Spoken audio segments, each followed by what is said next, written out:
Hello, everybody, and welcome to our Top 10 series. For today's episode, we are going to dive into designated hitters.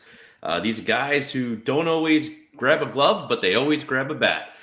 Joe, I know you're a good guy with the bat. Why don't you go ahead and start us off here with our top 10 list? What are you talking about? Good guy with the bat. Yeah. So at number 10 is a name many people might actually not recognize unless you were really into the playoffs, which is Kerry Carpenter of the Detroit Tigers. Carpenter last year hit 18 home runs, 57 RBIs, had a 284 batting average and 345 on base percentage. He had an OPS of 932 with an OPS plus of 159. However, this was all in 87 games.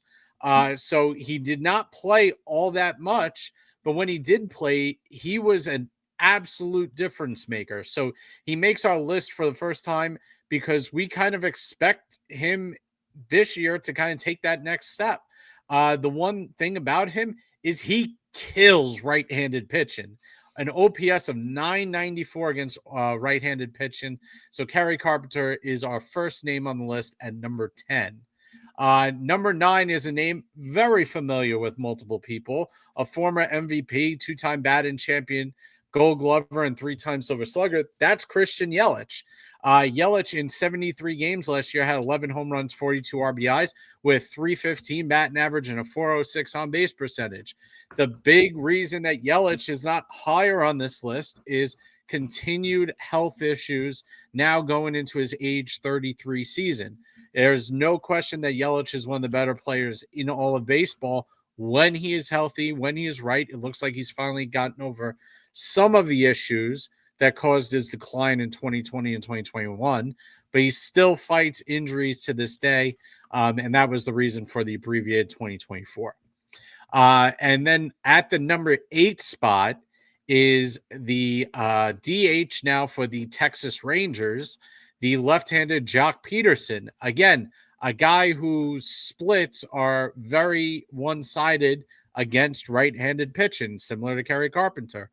But last year in 132 games and 367 at-bats, he had 23 home runs, hit 275 and 393 with a 151 OPS plus. That's pretty impressive. The thing with Jock Peterson is he really only can face right-handed pitching. But when he does face right-handed pitching, he is a potential game wrecker. That's why he's at number 8 on our list. Yeah, and of these guys, I'm very intrigued with Kerry Carpenter too, because I mean, like Joe said, not many people, the casual baseball fan, unless they're a casual Tiger fan, doesn't know much about Kerry Carpenter. But in that shorter window, that 87 game span, a 932 OPS. So I'd be very interested to see if he could get 140 games plus, 150 games playing DH and sprinkling the outfield. I'd really love to see those power numbers. I mean, this is a guy who's got some pop, like Joe said, absolutely kills right-handed pitching. So I'm intrigued with Kerry Carpenter this year. He could turn out to be a bust, or he could turn out to be the next 30-plus home run hitter. So should be a fun season for him. I got to take some issue with the panel here. Jock Peterson, I don't think deserves to be on this list as a platoon DH, let alone ahead of Christian Yelich. I know Christian Yelich has had a couple down years, but those are 3 and 4 years ago.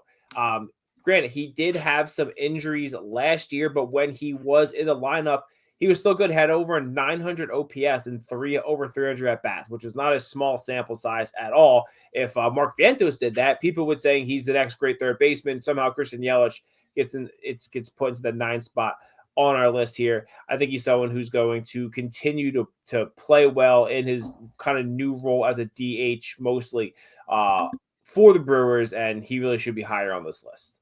I mean, Jock Peterson's advanced metrics would say otherwise, Thomas. Baseball Savant's got him at an xWOBA of in the 95 percentile. He's a platoon player of average exit velocity, but he's going to claim primary at bats for Texas as their designated hitter. Now, I will say this, folks, designated hitter is a wonky position to try to figure out. We've always had difficulty doing a top 10 rankings for DH, but we are going off of what most sites are calling for the projected lineups. And that's how we determined a lot of the positions for our, not a lot of them, all of our top 10 rankings thus far. But Jock Peterson, veteran player at the played with the Arizona Diamondbacks and last year, hit 275, 23 homers, 64 ribbies, and looking to take those kind of numbers over to Texas in the AL West. But I just want to make this note on Kerry Carpenter. Nothing stat based, but I must be in the game of optical illusions because it feels like the last name of Carpenter goes in with the stirrups here in the graphic, and that's just screwing me up. So we're gonna just take that down and go to the next part. The next part of our list, which is from 7 down to 5, and the number 7 spot is the big man, Giancarlo Stanton, who is used to this designated hitter list. He was in our number 5 position back in 2023. He was in our number 6 position last year, and he's went down another spot here in the number 7 spot. Now, of course, while we are recording this, and you guys are when you guys see this live, obviously, at this point, Giancarlo Stanton's elbows are issue. The claimed tennis elbows is keeping Giancarlo Stanton sidelined from baseball activity at this point. So we don't know what the severity of Stanton's injury is going to be. So that's why he will remain in our DH list as we have it presented. So Giancarlo Stanton, our number 7. Seiya Suzuki is in our number 6 spot. Seiya Suzuki came over to the Cubs a couple of years ago as a corner outfielder. He's more transitioned now to a DH. Nothing really. The outfield metrics aren't bad. It's just the Cubs have better outfield options. So Suzuki making his debut on the list as the primary designated hitter. Had great numbers last year. 283 batting average, 21 homers, 73 RBIs, and 848 OPS. Kind of went under the radar there. So Seiya Suzuki's in at our number 6. And another guy familiar to these lists, Marcell Ozuna. Whether you like him or hate him, Ozuna still has been a model of consistency since for over the last 3 seasons here. I mean, he had 274 back in 2023, which placed him back in our number 8 position a year ago. This year now he's up to number 5, so he's improved, coming off of an all-star season where he hit 39 home runs, 104 RBIs, and OPS of 925. Marcell Ozuna in at our number 5 spot. Yeah, and as the thing with Ozuna is he's just, listen, off the field stuff aside, he's become an absolute masher. It's very strange when you go and you look at his numbers. He had great years back in 2017, 2018. He had an okay year in 19. He had a really good year in 20. And then 21 and 22, he kind of fell off the cliff. He was hitting 213, 226. He had an OPS plus under 100, and you thought it might be the end for Ozuna. And then he rattles off a 40 home run season in 23. And then last year he does another 39 home run, 104 RBIs, and a 302 average. I mean, he kills the ball when he's going right. So it's kind of Ozuna's got an odd path, but he's unfortunately for people who don't like him, he just absolutely hits the crap out of the ball. He can't do much else. He can't play the field. He doesn't run well, but he hits the ball, and he hits the ball hard, and he hits the ball far, and that's why he makes it number 5 on this list. Yeah, Seiya Suzuki there in the 6th spot too is a pretty good player for the Cubs. You know, you look at as brief MLB career. You know, he's been here for 3 years. OPS of 770, followed by 842, followed by 848. So you're seeing a constant slight uptick in production. And even though he's on the DH, you know, he could still play the outfield. It's not so much that he's a bad outfielder, which is why he's delegated to the DH spot. The Cubs in general just have a lot of outfield depth. So Seiya Suzuki will be the DH, but he's also going to get a lot of time in the outfield too, I'm sure. But a very nice player there and worthy of the 6th spot. And earlier, Joe was talking about hitting the ball hard with Ozuna, but no one hits the ball harder than Giancarlo Stanton. Frankly, he cannot play all season, and Yankee fans would feel good about him rolling into the playoffs as he constantly shows up in the postseason. I'll be honest, though, I think all this elbow stuff stinks to me, and I don't just mean because it's unfortunate. It seems like there's something else going on with Stanton. I don't know. I don't know if I buy it all. It seems like Boone doesn't seem happy about it, and I'm hoping I'm wrong. I just think we might get some more information out of him. That's going to be unfortunate. Don't know what. I'm not speculating on anything specific. Just seems weird. Everything seems very weird about what's going on with Stan. Yeah, I mean, we don't know. We don't know. Yeah. But yeah.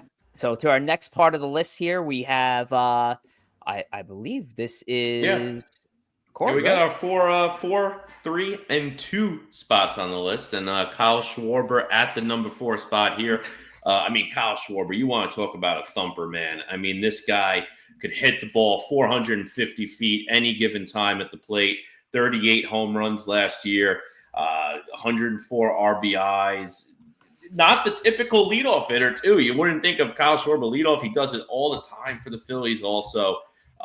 He's just a year removed from 47 home runs, 46 the year before that.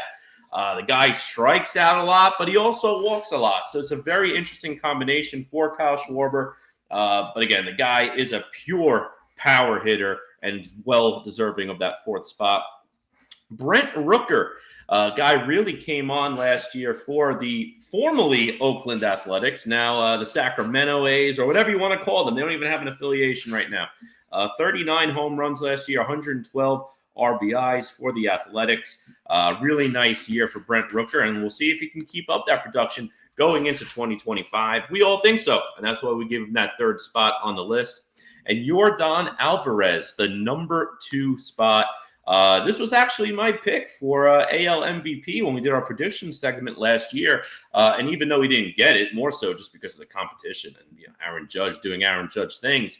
But it wasn't, and due to part of Yordan having a bad year, he actually had a really nice one. 35 home runs, 308 average, 959 OPS. Although he did finish 9th in the MVP voting, 86 RBIs. But again, Yordan, phenomenal player. I do think one year he'll maybe get one of these MVP awards. We'll see. But well deserving of the 2 spot. Yeah, and Kyle Schwarber of the Philadelphia Phillies. Listen, I mean, what can you say? 38 home runs, 104 RBIs. Has hit over 30 home runs every single year in a full season, dating back to 2019. 2018 was the last time he failed to do that.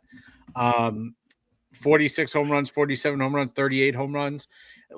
He is not your typical leadoff hitter, but he has absolutely game-breaking power. He gets on base at a really high clip, 366 on-base percentage last year, 343 the year before. Even last year when he had a 197 batting average, he was still productive because he still got on base and hit 47 home runs. So really the ultimate definition of a 3 true outcomes guy. That's really what Kyle Schwarber is. But it's hard to argue that he isn't one of the biggest threats every time he steps up to the plate. And that's what makes him our number 4 player on this list. It's a damn shame. Go on. It's a damn shame that Yordan Alvarez isn't in our number 1 position, because as a designated hitter, he certainly puts up the numbers. His advanced metrics are off the charts. It's just there's a clear obvious at number 1 that we're about to get into that he just can't seem to top here. So Alvarez in at our number 2. He's in the 99th percentile in X slugging. His average X velocity is in the 95th percentile. This guy Yordan has been incredible, and still no change. He was 2 in 2023. In 2024, and now he's 2 here in 2025. And before we get to number 1, let's touch a little bit on number 3, a guy, Brent Rooker, who a lot of people saw kind of come out of nowhere last year. But if you look at his stats from 2023, he also hit 30 homers that year. So bad job on us not having him ranked going into last season in the DH area, because he really did break out with the 39 homers this year. Also, just seems like he's a fun baseball personality. He's fun on Twitter. You see him pop up on podcasts everywhere. Interesting dude, fun guy. But not quite enough to get to the number 1 spot. Hell of a jump. Yeah, one of the highest from unranked to highly ranked on that we have on all of our lists. There's a couple that have had higher ones, but he's right up there. But if we're talking number 1, we are talking really an undisputed number one DH. The should be federal criminal Shohei. I didn't know I bet on baseball Ohtani. Now listen, on the field, he's about as electric as they come. There might have never been, other than maybe like early like Pirates, Barry Bonds, a more of a combination of power and speed than what Ohtani has. Plus, he also throws the baseball pretty well. So he's just a true unicorn out there. If you look at his baseball savant, the hitting stuff is all about as red as you could want. And then he's also, again, one of the fastest players in baseball. Again, it's pretty sickening of how talented he is, and also just can't emphasize enough. Should be in prison. There is no way he didn't know what he was doing. eBay, free eBay is what I got going on here.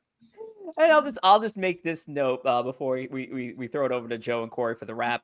I mentioned in an earlier rankings that Freddie Freeman was our number one first baseman in 2023. He was our number one first baseman in 2024. He's our number one first baseman in 2025. Same case for Shohei Ohtani as a designated hitter. He was number one all 3 years in a row, making him the only two players to hit the number one spot for all of our rankings. And of course, why not? They're both teammates. They're on the Dodgers. So be it. So Shohei Ohtani at number one. Yeah, first player to have 50-50 season. Listen, I expect the offensive numbers to dip a little now that he's going to be back pitching. He's obviously not going to be able to do 50-50 this year. I'm one of the guys who likes to throw cold water on the 50-50 simply because athletes of Shohei's caliber aren't playing DH. If Willie Mays played DH, Willie Mays would have had 50-50, but Willie Mays had to play 150-something games in the outfield, patrolling center field every year. So it's unique because athletes of his caliber don't DH. So that to me throws a little cold water on the 50-50. Needless to say, that's a great accomplishment. As far as his offensive numbers are concerned, they're as good as anybody's in the game of baseball right now. He's right up there with Aaron Judge as one of the best offensive players in the game. Behind him, but up there. If at this point, if he gets hurt again pitching, I think he needs to stop pitching, and I think he needs to focus on offense. That's just my opinion. Yeah, I mean, it would be an absolutely wild story if we come into the 2026 ranking show and Shohei finds his way on two lists within the same season, both DH and starting pitching. But time will tell on that, and time will tell on this show, because this one's over. We hope you all enjoyed it, and let's see how these DHs do this season. Take care, everybody.